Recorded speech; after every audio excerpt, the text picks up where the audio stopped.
வணக்கம். ஆகாசவாணி.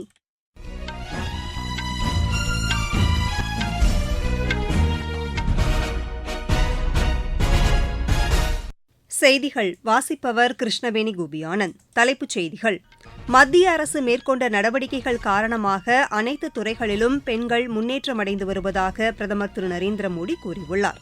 நாடு முழுவதும் 5 லட்சத்திற்கும் அதிகமானோருக்கு காசநோய் பாதிப்பு கண்டறியப்பட்டுள்ளதாக மத்திய சுகாதார அமைச்சகம் தெரிவித்துள்ளது.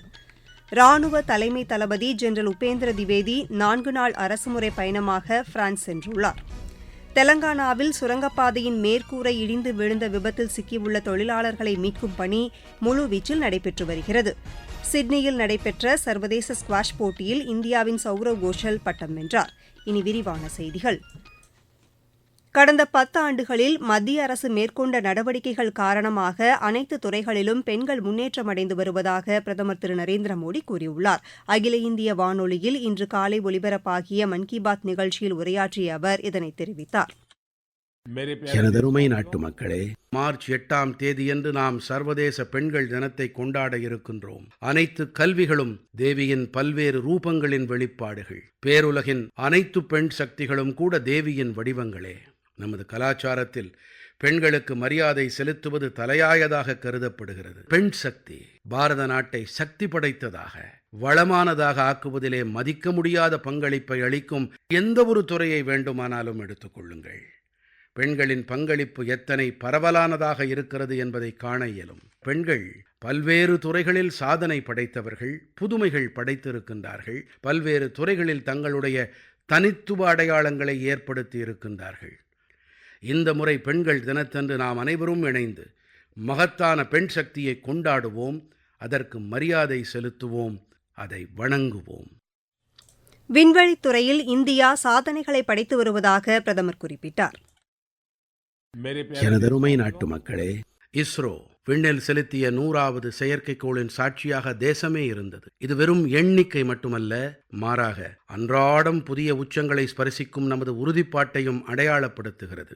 சந்திரயானின் வெற்றியாகட்டும், மங்கள்யானாகட்டும், ஆதித்யா L1 அல்லது ஒரே ஒரு ஏவுகலன் மூலமாக ஒரே முறையில் 104 செயற்கைக்கோள்களை விண்ணில் செலுத்தும் வரலாறு காணா செயல்பாடாகட்டும், இஸ்ரோவின் வெற்றி தொடர் மிகவும் பெரியது. கடந்த 10 ஆண்டுகளில் சுமார் 460 செயற்கைக்கோள்கள் செலுத்தப்பட்டிருக்கின்றன. இவற்றிலே மற்ற நாடுகளின் பல செயற்கைக்கோள்களும் அடங்கும்.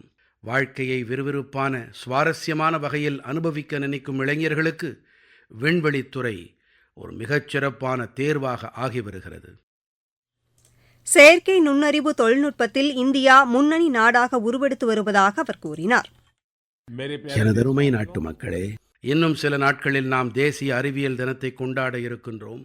நமது குழந்தைகளுடைய, இளைஞர்களுடைய அறிவியல் மீதான ஆர்வமும் நாட்டமும் மிகுந்த முக்கியமான விஷயமாகும். தேசிய அறிவியல் தின நாளன்று நீங்கள் ஏதோ ஒரு ஆய்வுக்கூடம், கோளரங்கம் அல்லது விண்வெளி மையம் போன்ற இடங்களுக்கு கண்டிப்பாக சென்று வாருங்கள்.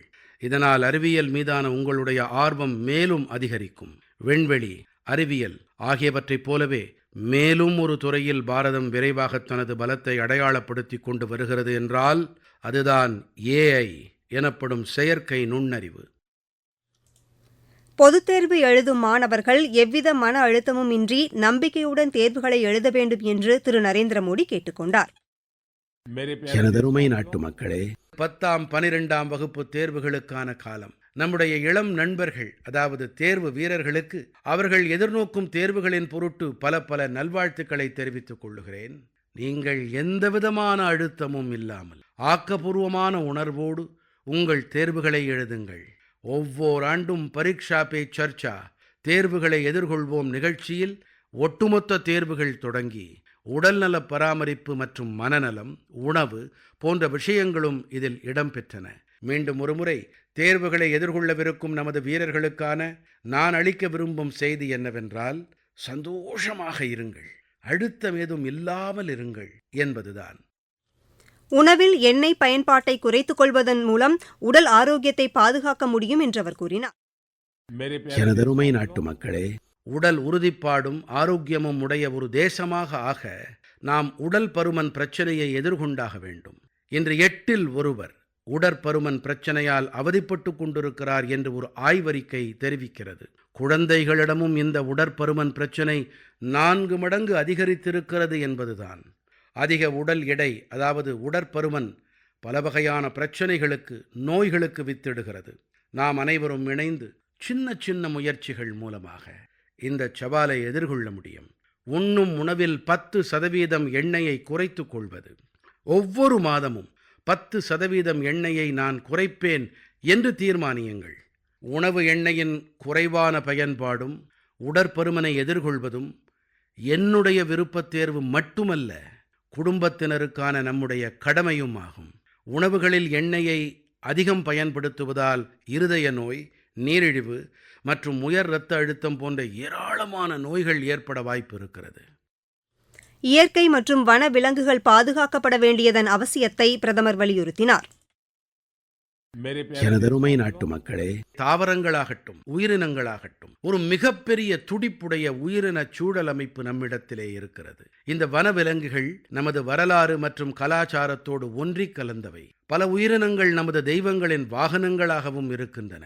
இவை இயற்கை மற்றும் வன உயிரினங்களோடு நம்மை இணைக்கின்றன.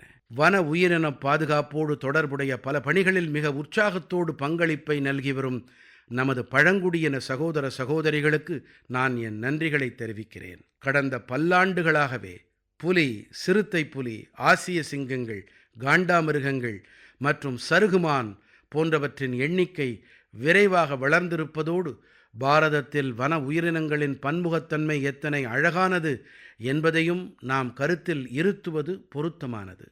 பாரத நாட்டின் அனைத்து பகுதிகளும் இயற்கையிடம் புரிதலோடு இருப்பதோடு வன உயிரின பாதுகாப்புக்கும் உறுதி சேர்க்கின்றன. பிரதமர் ஆற்றிய இந்த உரையின் தமிழாக்கம் சென்னை அகில இந்திய வானொலியில் இன்றிரவு 8 மணிக்கு மறு ஒலிபரப்பும் செய்யப்படும். தமிழகம் மற்றும் புதுச்சேரியில் உள்ள அனைத்து வானொலி நிலையங்களும் இதனை அஞ்சல் செய்யும். நீங்கள் கேட்டுக்கொண்டிருப்பது ஆகாசவாணியின் செய்தி அறிக்கை. நாடு முழுவதும் 5 லட்சத்திற்கும் அதிகமானோருக்கு காசநோய் பாதிப்பு கண்டறியப்பட்டுள்ளதாக மத்திய சுகாதார அமைச்சகம் தெரிவித்துள்ளது. இது தொடர்பாக அந்த அமைச்சகம் வெளியிட்டுள்ள அறிக்கையில், காசநோயை முற்றிலும் ஒழிக்கும் வகையில் இதுவரை 10 கோடிக்கும் அதிகமானோருக்கு பரிசோதனை செய்யப்பட்டுள்ளதாக தெரிவிக்கப்பட்டுள்ளது. வீடுதோறும் சென்று நேரடியாக பரிசோதனைகள் மேற்கொள்ளப்பட்டு வருவதாகவும் அதில் கூறப்பட்டுள்ளது. ராணுவ தலைமை தளபதி ஜெனரல் உபேந்திர திவேதி 4 நாள் அரசுமுறை பயணமாக பிரான்ஸ் சென்றுள்ளார். பாரிஸில் உள்ள லெஸ் இன்வாலிடஸில் நடைபெறவுள்ள பேச்சுவார்த்தையில் இரு நாடுகளுக்கு இடையே பாதுகாப்பு ஒத்துழைப்பு குறித்து விரிவான ஆலோசனை மேற்கொள்கிறார். இதில் பாதுகாப்பு படையை நவீனப்படுத்துவது, கூட்டு ராணுவ பயிற்சியை மேற்கொள்வது உள்ளிட்ட பல்வேறு அம்சங்கள் குறித்து விவாதிக்க உள்ளதாக பாதுகாப்பு அமைச்சகம் தெரிவித்துள்ளது. வரும் வியாழக்கிழமையன்று இந்திய போர் நினைவிடத்திற்கு சென்று முதல் உலகப் போரில் உயிர்நீத்த இந்திய வீரர்களுக்கு ஜெனரல் உபேந்திர திவேதி மரியாதை செலுத்துகிறார். இனி மகா கும்பமேளா குறித்த செய்திகள்.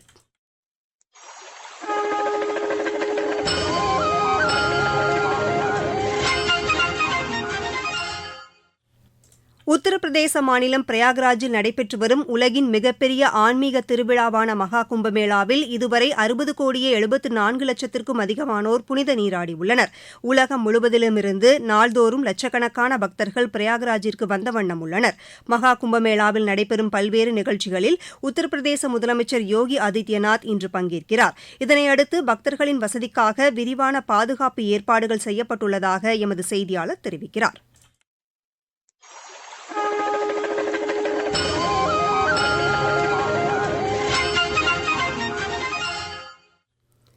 தெலங்கானா மாநிலம் ஸ்ரீசைலம் இடதுகரை கால்வாய் சுரங்கப்பாதையின் மேற்கூரை இடிந்து விழுந்து நேரிட்ட விபத்தில் சிக்கியுள்ள தொழிலாளர்களை மீட்கும் பணி முழுவீச்சில் நடைபெற்று வருகிறது.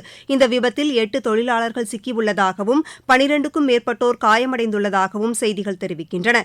இடிபாடுகளில் சிக்கியுள்ளவர்களை மீட்கும் பணியில் பேரிடர் மீட்புக் குழு, சிங்கரேணி நிலக்கரி சுரங்கத்தின் மீட்புக் குழு மற்றும் ராணுவத்தினர் ஈடுபடுத்தப்பட்டுள்ளதாக அந்த செய்திகள் மேலும் தெரிவிக்கின்றன.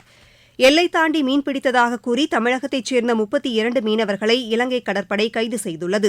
அவர்களது 5 விசைப்படகுகளும் பறிமுதல் செய்யப்பட்டுள்ளன. சிட்னியில் நடைபெற்ற சர்வதேச ஸ்குவாஷ் போட்டியில் இந்தியாவின் சௌரவ் கோஷல் பட்டம் வென்றார்.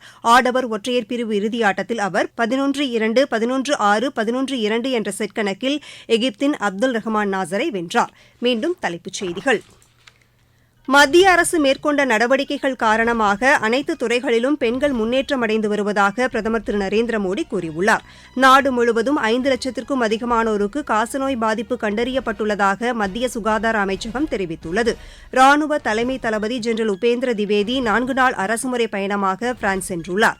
தெலங்கானாவில் சுரங்கப்பாதையின் மேற்கூரை இடிந்து விழுந்த விபத்தில் சிக்கியுள்ள தொழிலாளர்களை மீட்கும் பணி முழுவீச்சில் நடைபெற்று வருகிறது. சிட்னியில் நடைபெற்ற சர்வதேச ஸ்குவாஷ் போட்டியில் இந்தியாவின் சௌரவ் கோஷல் பட்டம் வென்றார். இத்துடன் இந்த செய்தியறிக்கை நிறைவடைந்தது.